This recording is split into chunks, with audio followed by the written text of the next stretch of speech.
बच्चों, पिछली क्लास में हमने समतल के संबंध में अध्ययन किया था और समतल का व्यापक समीकरण तथा समतल का अंतःखंड स्वरूप हमने देखा था। तो समतल का अंतःखंड स्वरूप x/a plus y/b plus z/c equal to 1 होता है। यहाँ पर a, b और c क्रमशः समतल के द्वारा x अक्ष, y अक्ष और z अक्ष से काटे गए अंतःखंड हैं। यदि हमें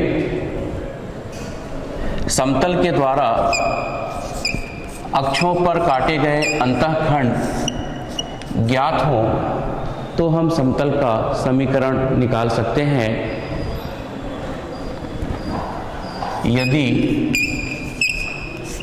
कोई समतल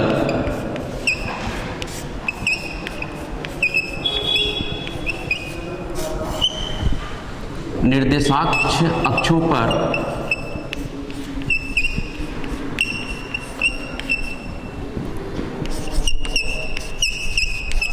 क्रमशः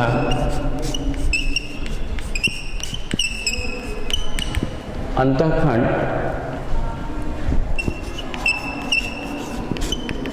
3, 4 और 5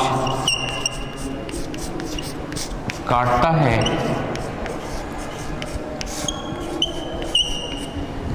तो समतल का समीकरण ज्ञात किया जा सकता है।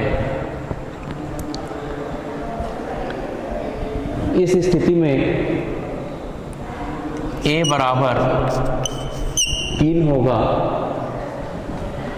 b बराबर 4 होगा तथा c बराबर 5 होगा। इन अंतःखंडों को यदि हम समतल के समीकरण में रखते हैं x/a plus y/b plus z/c equal to 1, इस समीकरण में यदि हम a, b और c के मानों को रखते हैं तो हमें समतल का समीकरण प्राप्त हो जाता है। तो इस प्रकार समतल का समीकरण होगा x/3 plus y/4 plus z/5 equal to 1।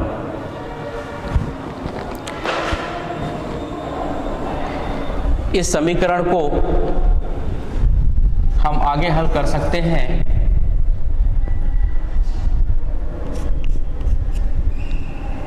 हर के मानों का लघुत्तम समापवर्तक ज्ञात करते हैं। 3, 4 और 5 का लघुत्तम समापवर्तक प्राप्त करते हैं। ये 20 होगा। फिर इसे आगे हम सरल करते हैं तो हमें प्राप्त होगा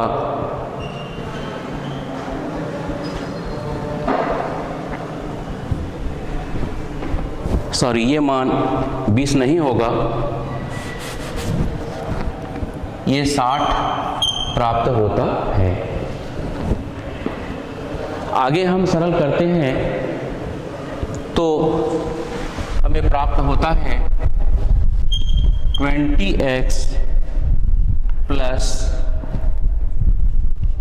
15y plus 12z equals to 1 या 20x plus 15y plus 12z equal to 60। तो इस प्रकार हमने समतल का समीकरण प्राप्त कर लिया। 20x plus 15y plus 12z equal to 60।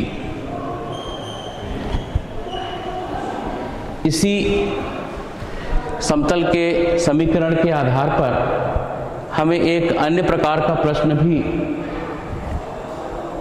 मिलता है। यदि हमें समतल का समीकरण ज्ञात है तो हमें समतल के द्वारा अक्षों पर काटे गए अंतःखंड ज्ञात करने होंगे। जैसा आपने इस प्रश्न में अंतःखंडों के आधार पर समतल का समीकरण प्राप्त किया है, ठीक इसके विपरीत यदि हमें समतल का समीकरण दिया हुआ है तो हम समतल के द्वारा x, y और z अक्षों पर काटे गए अंतःखंड ज्ञात कर सकते हैं। इसके लिए हम एक अन्य उदाहरण लेते हैं।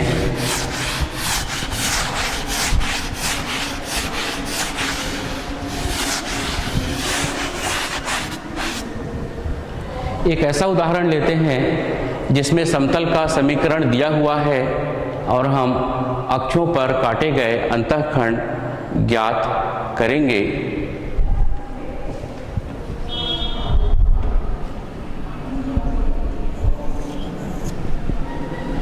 बीस एक्स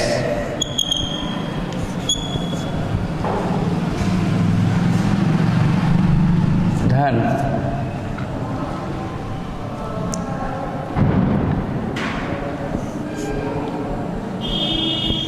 4y धन z बराबर 10।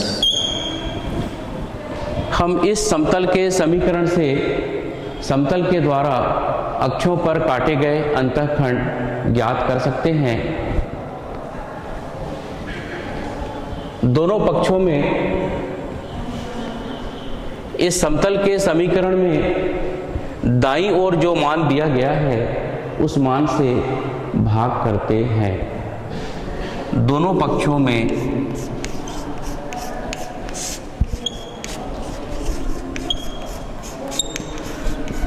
दस से भाग करने पर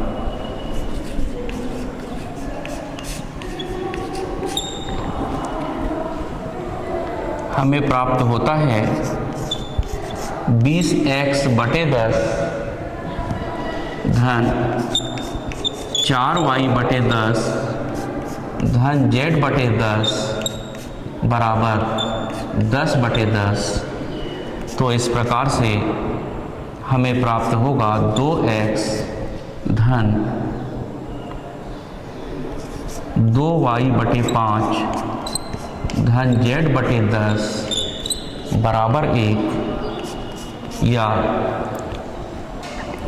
इस समीकरण को हम इस रूप में लिख सकते हैं x upon 1/2 plus y upon 5/2 plus z upon 10 equal to 1।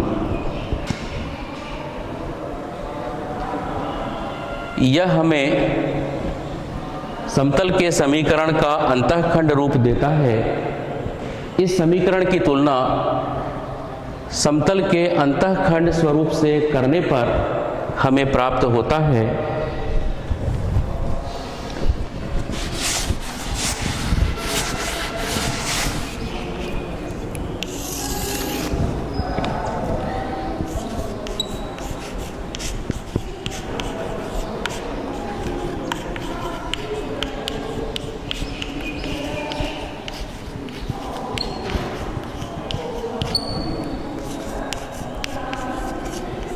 A बराबर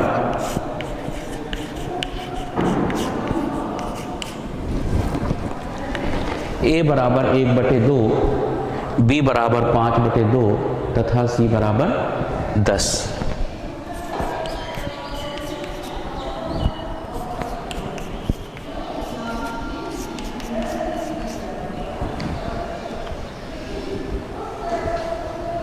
तो इस प्रकार से हमने देखा समतल का अंतःखंड स्वरूप x upon a plus y upon b plus z upon c equal to 1 होता है।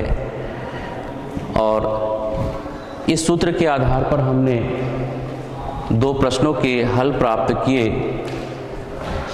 अब हम समतल के अगले समीकरण पर विचार करते हैं जो समतल का अभिलंब स्वरूप कहलाता है।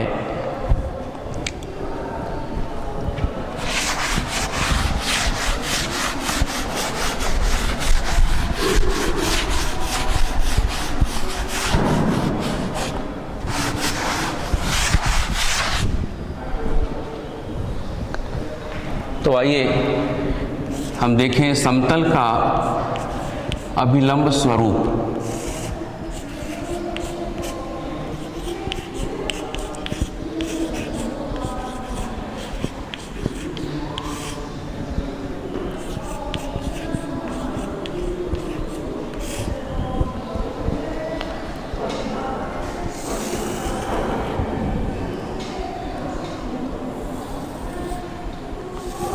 ये निर्देशाक्ष OX, OY तथा OZ हैं।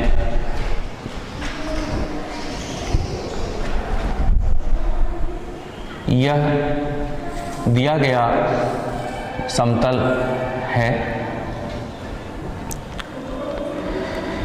मूल बिंदु O से समतल पर डाला गया अभिलंब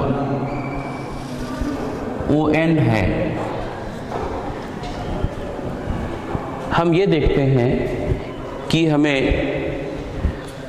एक समतल दिया गया है। इस समतल पर मूल बिंदु O से डाला गया अभिलंब ON है। इस अभिलंब की लंबाई स्मॉल p है। इस अभिलंब की दिक्कोज्याएं L, M, N है।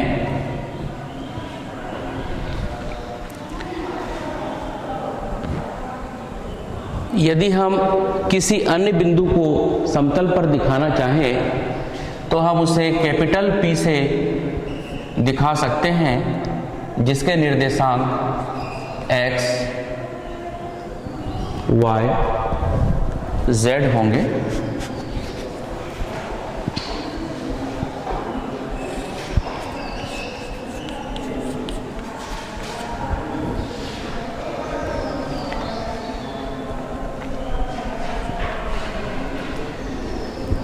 तो इस प्रकार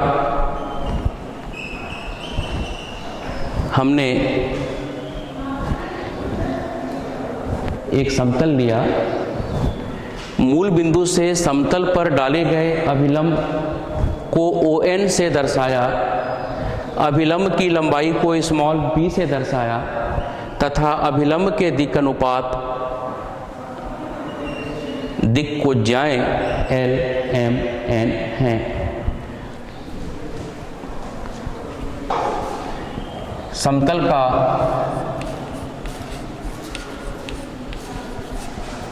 समीकरण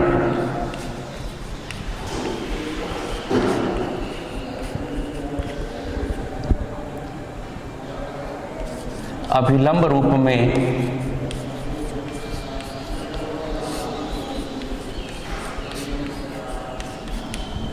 LX plus MY plus NZ equal to P होगा।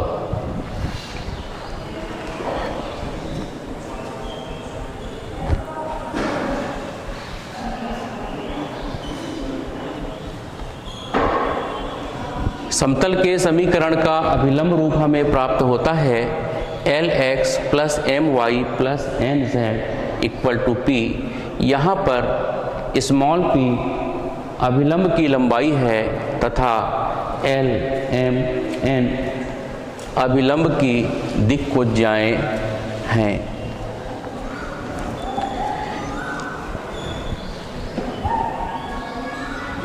यदि हमें L, M, N तथा P के मान ज्ञात हों तो हम समतल का समीकरण प्राप्त कर सकते हैं। यदि हमें दिक्कोज्याओं के मान दिए गए हैं तो हम समतल का समीकरण निकाल पाएंगे। इसमें हम एक उदाहरण पे विचार करते हैं।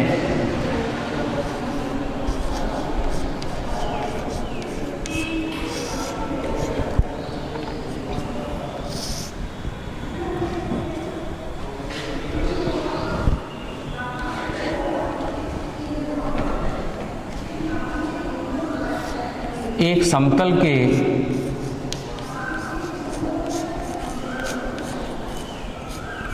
अभिलंब के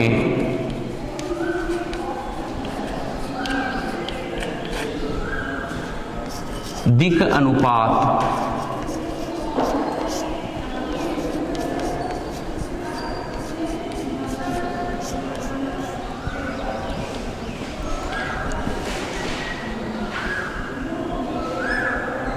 एक एक एक है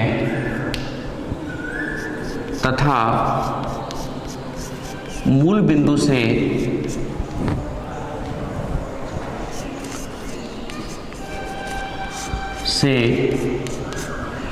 समतल पर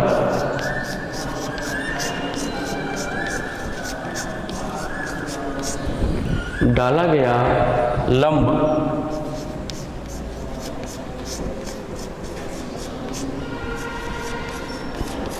दो है, तो समतल का समीकरण ज्ञात कीजिए।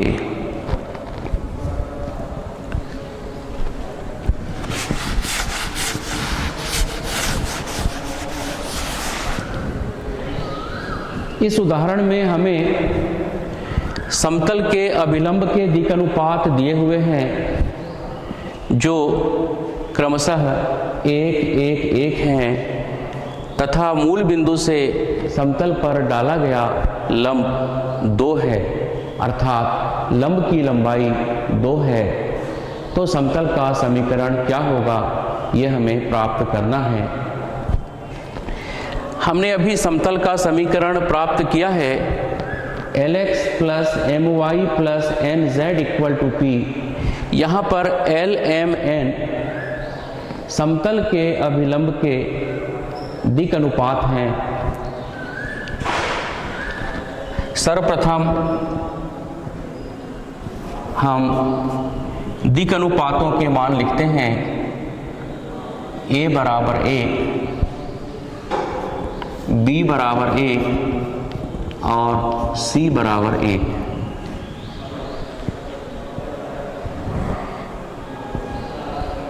दिक् अनुपातों की सहायता से दिक्कोज्याओं के मान प्राप्त करते हैं। L equal to plus minus a upon under root a square plus b square plus c square. तो L का मान हमें प्राप्त होगा plus minus 1 upon 1 square plus 1 square plus 1 square equal to plus minus 1 upon root 3। इसी प्रकार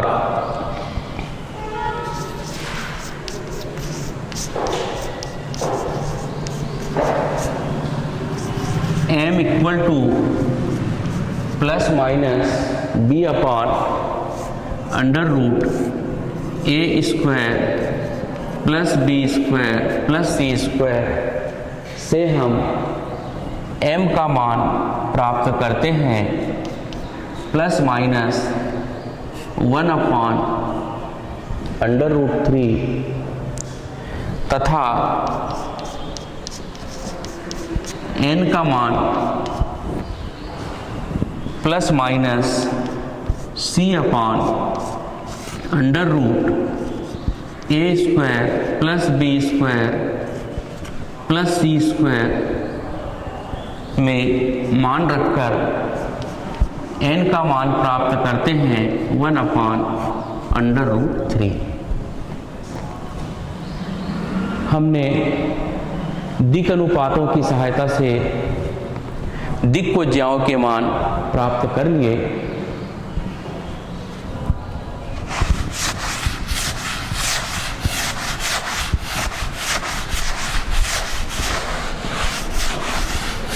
समतल के समीकरण के अभिलंब रूप में हम L, M, N तथा P के मानों को रखते हैं। समतल का समीकरण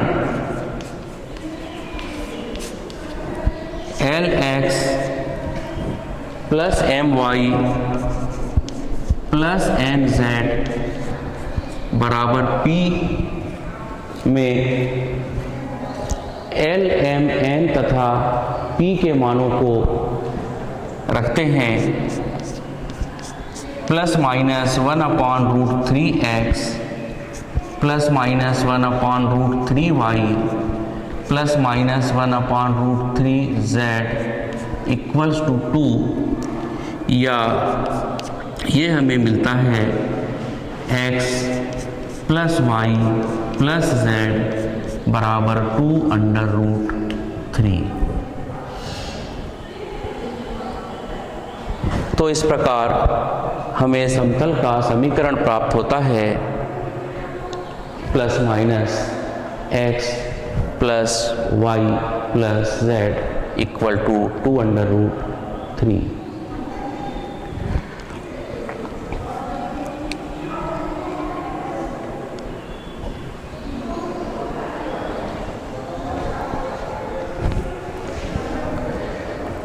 तो समतल के समीकरण का अभिलंब रूप Lx plus My plus Nz equal to P होता है। दिए गए प्रश्न में हमें समतल के दिक् अनुपात दिए गए थे, जिनकी सहायता से पहले हमने दिक्कोज्याओं के मान प्राप्त किए।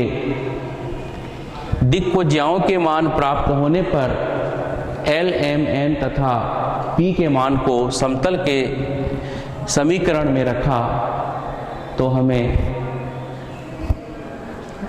समतल का अभिष्ट समीकरण प्राप्त होता है। यदि हमें समतल का समीकरण व्यापक रूप में दिया हुआ है और उसे अभिलंब स्वरूप में बदलने कहा जाए तो उसके लिए इसी प्रक्रिया से कार्य किया जा सकता है। एक उदाहरण की सहायता से हम इसे समझ सकते हैं।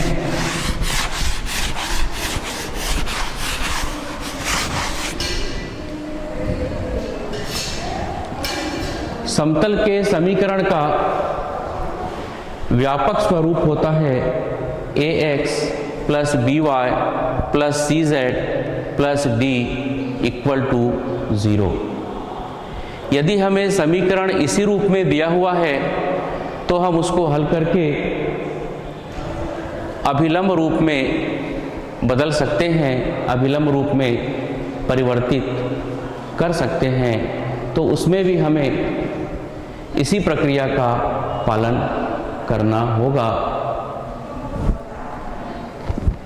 सर्वप्रथम दिक्कोज्याओं के मान प्राप्त करेंगे, अभिलंब का मान प्राप्त करेंगे और उसे अभिलंब स्वरूप में रखेंगे। तो इसी प्रक्रिया के द्वारा व्यापक समीकरण को अभिलंब स्वरूप में परिवर्तित किया जा सकता है।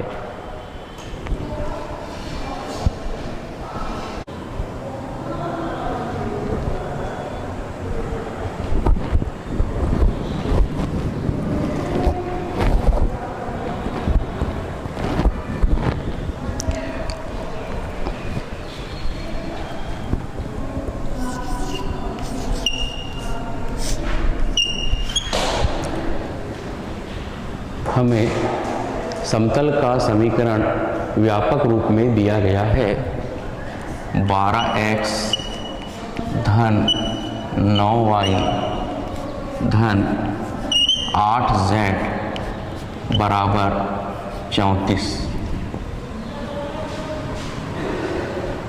इस समीकरण को अभिलंब स्वरूप में परिवर्तित करना है। सबसे पहले इस समतल से दिक् अनुपात प्राप्त कर लेते हैं। a बराबर 12, b बराबर 9 और c बराबर 8।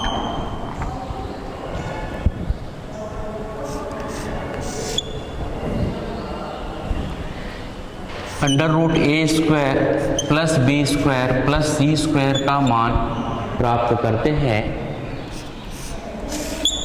12 का वर्ग धन 9 का वर्ग धन 8 का वर्ग 144 धन 81 धन 64, ये हमें प्राप्त होता है।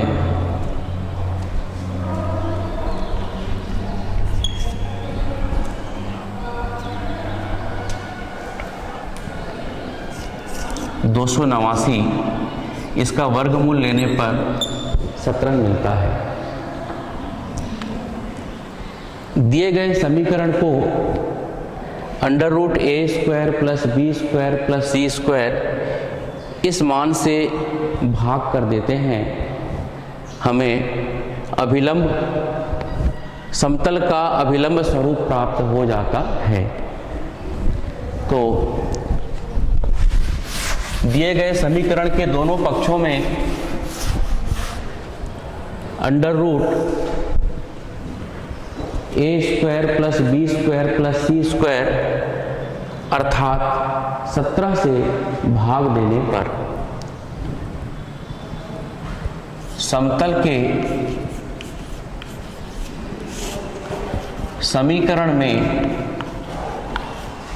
समीकरण के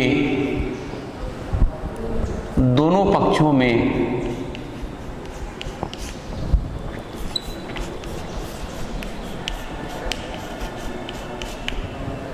under root a square plus b square plus c square बराबर से भाग देने पर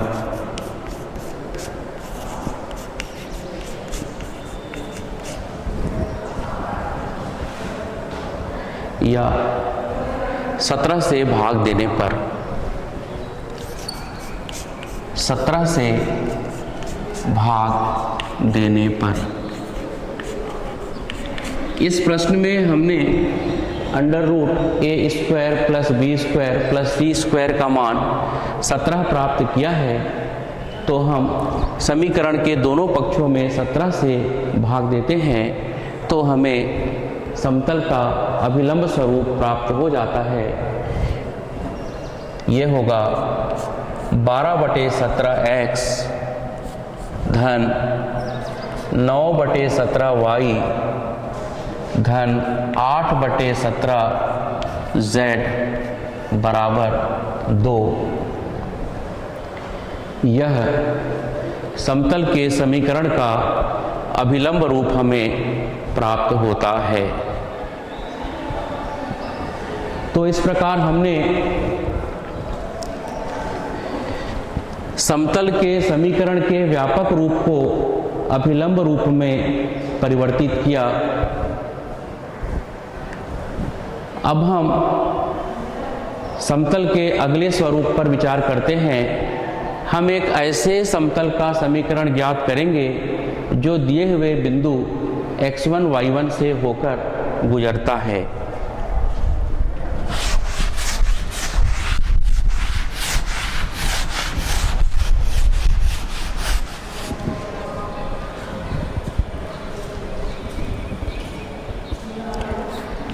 दिए गए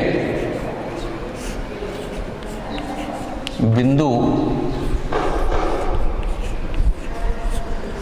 x1 y1 z1 से होकर जाने वाले समतल का समीकरण।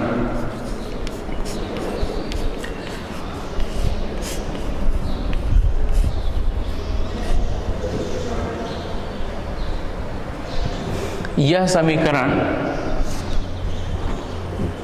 जो बिंदु x1, y1, z1 से जाता है,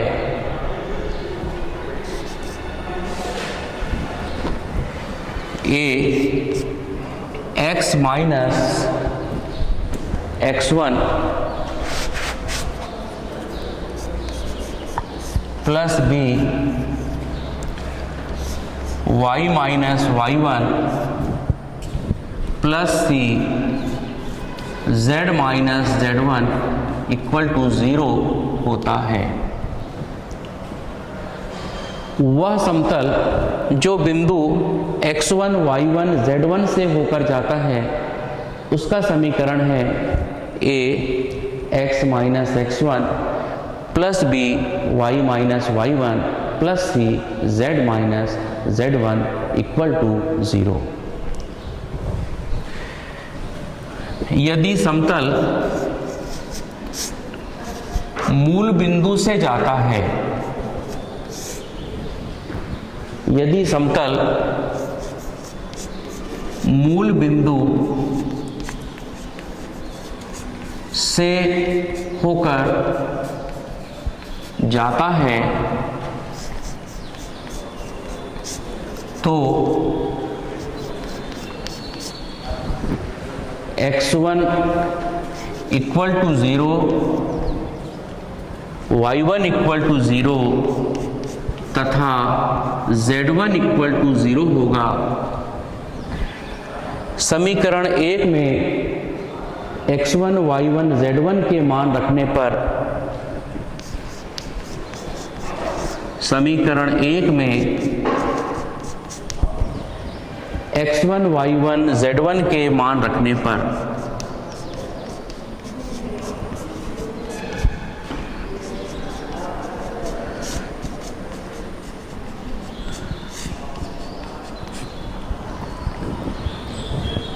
हमें मिलता है ax plus by plus cz equal to 0। यह समीकरण मूल बिंदु से होकर जाने वाले समतल का समीकरण होता है।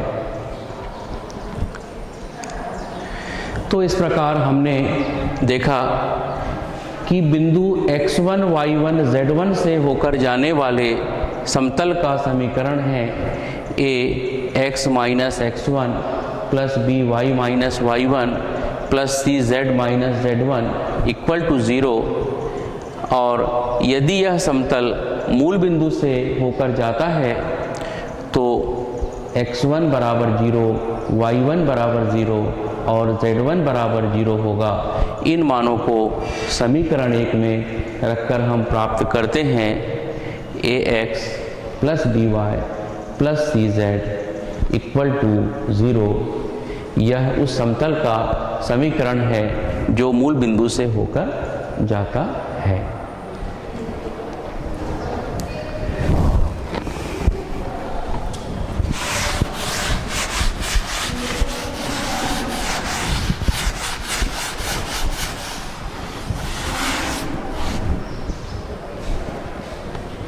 इस समीकरण की सहायता से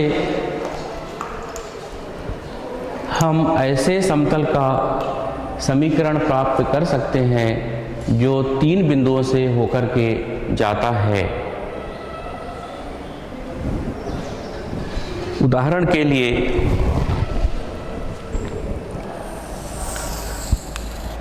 हम एक प्रश्न पर विचार करते हैं।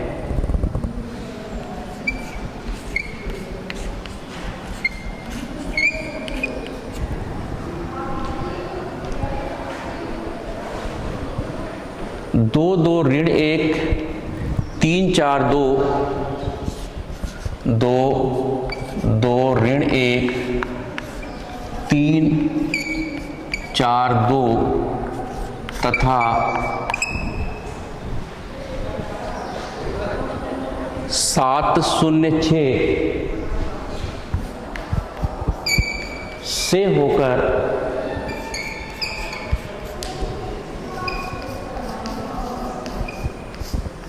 जाने वाले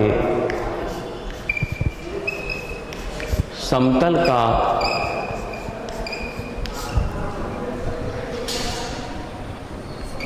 समीकरण हमें ज्ञात करना है। हमने एक बिंदु से होकर जाने वाले समतल का समीकरण प्राप्त किया है। ax minus x1 plus by minus y1 plus cz minus z1 equal to 0।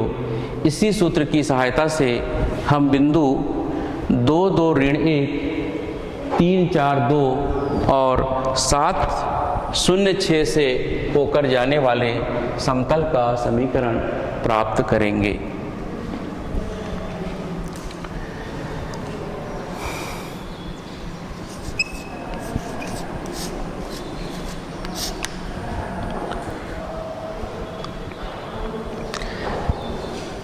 इनमें से कोई भी एक बिंदु हम ले लेते हैं।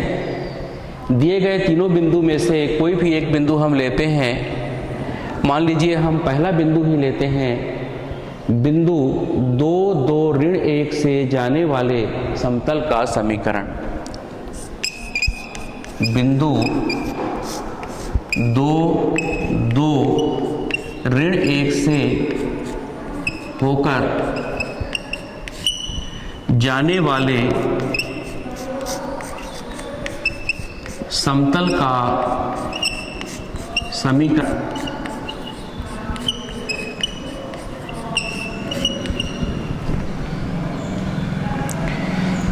इस सूत्र के आधार पर हम प्राप्त करते हैं x1 y1 z1 के स्थान पर 2 2 ऋण 1 रखते हैं तो यह होगा a x minus 2 plus b y minus 2 plus c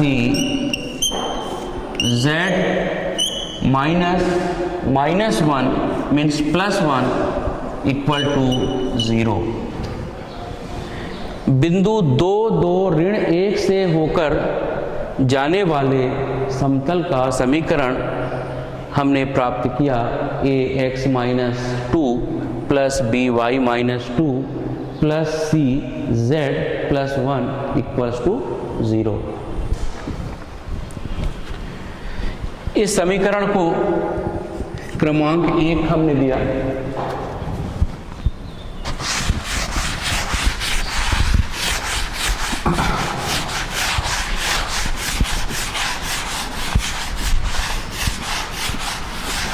दिया गया समतल बिंदु 3 4 2 से भी जाता है, या इसे ये कह सकते हैं कि दिया गया बिंदु इस समीकरण को भी संतुष्ट करता है। समतल बिंदु 3 4 2 से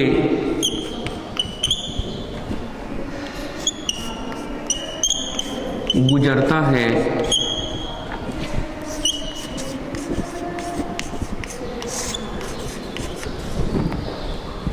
अतः समीकरण 1 को संतुष्ट करेगा। तो समीकरण 1 में x y z के स्थान पर 3 4 2 रखते हैं। x के स्थान पर 3 रखेंगे, y के स्थान पर 4 रखेंगे तथा z के स्थान पर z के स्थान पर 2 रखेंगे। हमने x y z का मान 3, 4 और 2 रखा, समीकरण 1 में हमें प्राप्त हुआ A3 ऋण 2 धन B 4 ऋण 2 धन C 2 धन 1 बराबर 0। यह समीकरण इस रूप में प्राप्त होगा 1A plus 2B plus 3C equal to 0। हमें समीकरण 2 प्राप्त होता है। इसी प्रकार तीसरा बिंदु 7, 0, 6 भी समतल पर स्थित है। बिंदु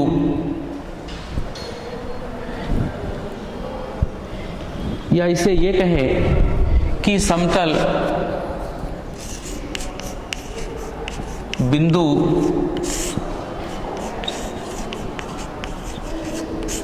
7, 0, 6 से गुजरता है, अतः यह भी समतल के समीकरण को संतुष्ट करेगा। समतल बिंदु 7, 0, 6 से गुजरता है, अतः यह समीकरण 1 को संतुष्ट करेगा। तो समीकरण 1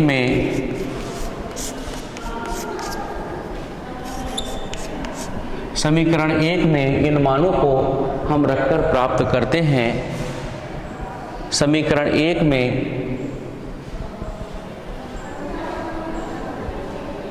x, y, z के मानों को रखते हैं।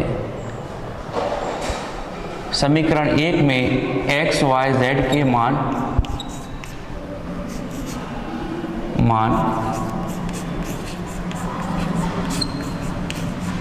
रखने पर हमें प्राप्त होगा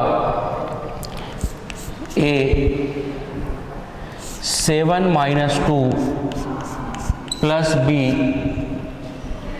0 - 2 प्लस C 6 + 1 इक्वल टू 0,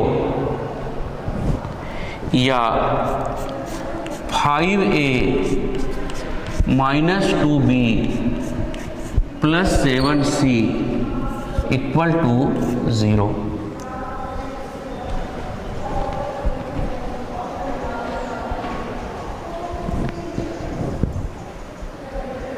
तो इस प्रकार से हमें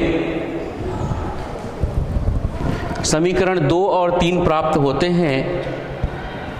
हमने सबसे पहले प्रारंभ किया बिंदु 2, 2 ऋण 1 से होकर जाने वाले समतल का समीकरण A x - 2 plus B y - 2 plus C z + 1 equal to 0।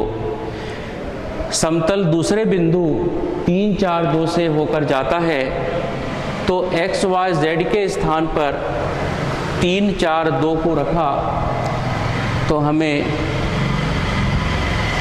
समीकरण 2 प्राप्त होता है 1A plus 2B plus 3C equal to 0। अब समतल बिंदु 7, 0, 6 से गुजरता है, तो x, y, z के मान पुनः समीकरण 1 में ही रखते हैं, तो हमें प्राप्त होता है A 7 - 2 plus B 0 - 2 plus C 6 + 1 equal to 0, या 5A - 2B plus 7C equal to 0।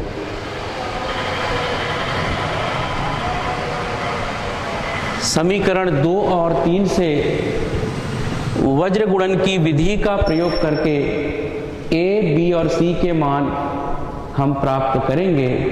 और ए बी सी के मानों को समीकरण 1 में रखेंगे तो हमें समतल का समीकरण प्राप्त हो जाता है। समीकरण 1 से हमें समतल का समीकरण प्राप्त होगा जब हम ए, बी और सी के मानों को समीकरण 1 में प्रतिस्थापित करते हैं।